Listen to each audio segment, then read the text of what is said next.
Kemudian ada kegiatan yang kami hilangkan, yaitu pelatihan ahli pers, dan target penyelesaian juga menurun dari 90% menjadi 60%. Kami dari Dewan Pers ingin menyampaikan data dan pembahasan rapat menindaklanjuti Instruksi Presiden Nomor 1 Tahun 2025 tentang efisiensi belanja dalam pelaksanaan anggaran pendapatan dan belanja negara dan anggaran pendapatan dan belanja daerah tahun anggaran 2025.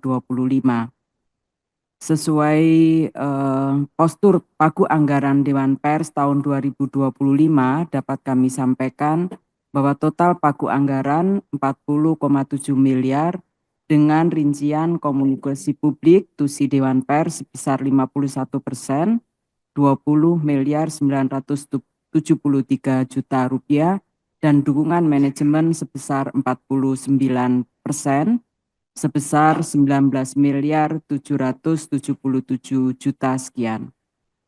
Dalam kategori berdasarkan jenis belanja pegawai ada 4 miliar 581,7 juta, belanja barang 32 miliar, dan belanja modal 4 miliar.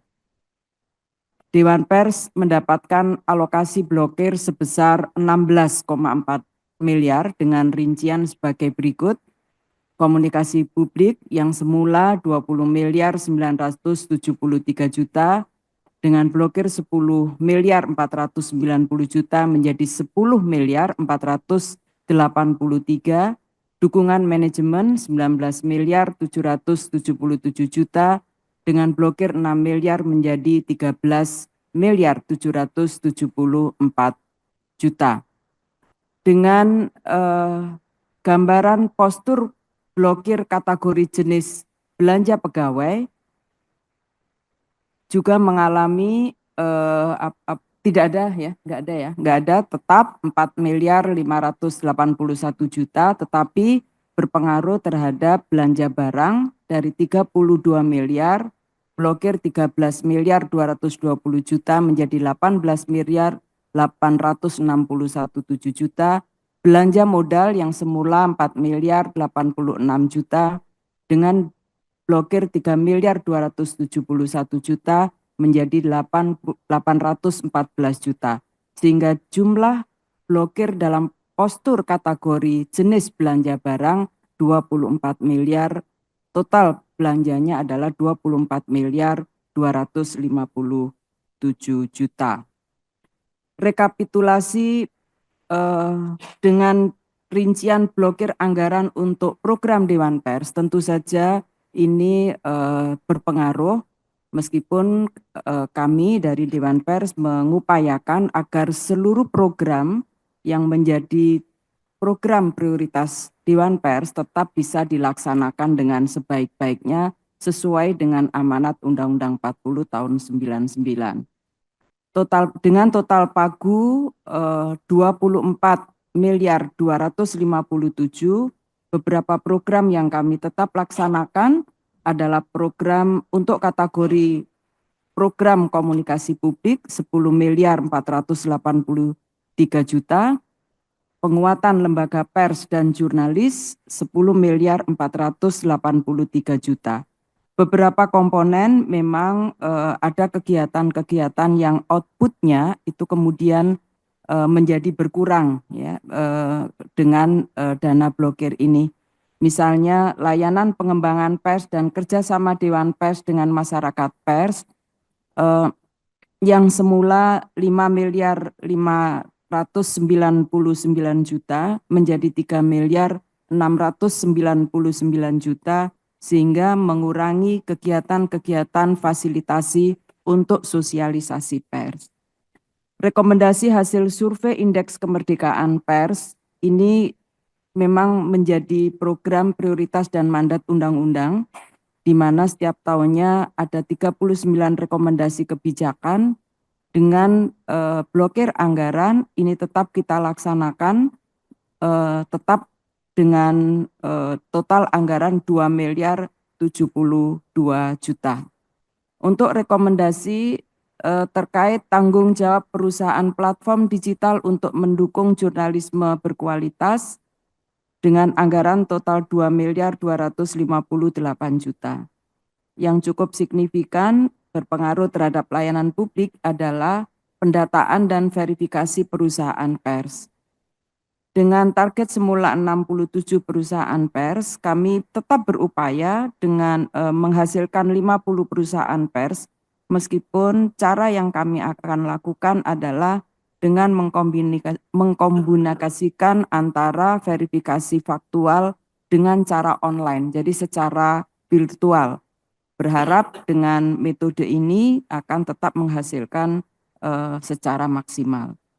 Ini program baru yang merupakan upaya untuk mendukung sustainability media, program pendampingan pengembangan kapasitas pengelolaan perusahaan pers yang semula kita anggarkan 67.749.000 dengan blokir ini, maka tersisa anggaran 35.705 dengan menyesuaikan jumlah media ya yang akan kita fasilitasi untuk mengikuti pengembangan kapasitas.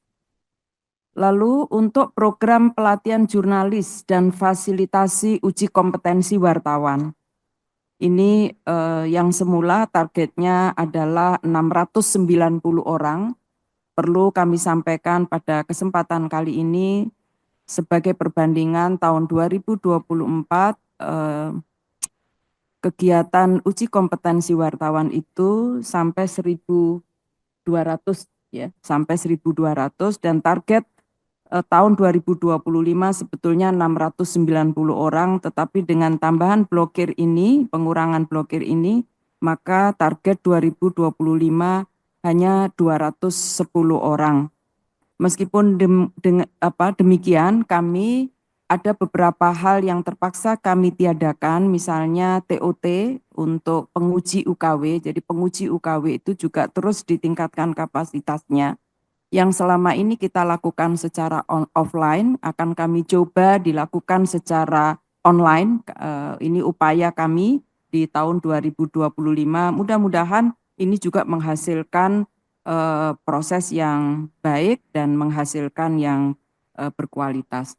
Lalu layanan pengaduan masyarakat atas kasus pers, ya semula dianggarkan 978 juta karena ini proses mediasi, ya, dan sekarang anggarannya menjadi 398 juta. Sehingga target penyelesaian menurun dari 90% menjadi 60%. Lalu untuk program layanan ahli pers, ya ini teralokasi 704.478 juta. Kegiatan ini kemudian ada kegiatan yang kami hilangkan, yaitu pelatihan ahli pers, dan target penyelesaian juga menurun dari 90% menjadi 60%. Pimpinan Komisi 1 dan para anggota yang kami hormati, blokir anggaran tahun 2025 untuk dukungan manajemen, kami juga berusaha menyesuaikan tata kelola anggaran terhadap dukungan manajemen untuk gaji dan operasional perkantoran ada pengurangan 13% sehingga menjadi 12.180 juta.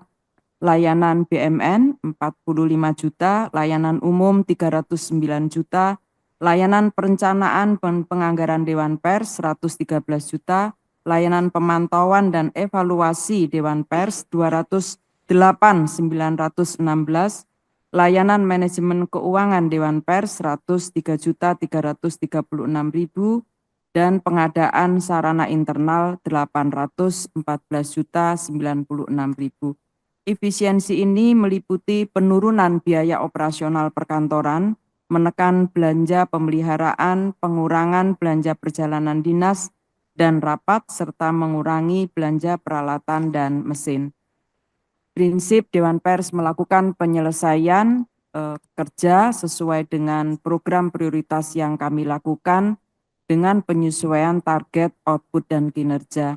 Dewan Pers melakukan perubahan mekanisme pelaksanaan kegiatan dalam mencapai target ini melalui efisiensi penggunaan sumber daya, pemilihan prioritas pada fungsi yang berdampak, serta melakukan digitalisasi dalam pelaksanaan pelayanan. Demikian pimpinan yang bisa kami sampaikan.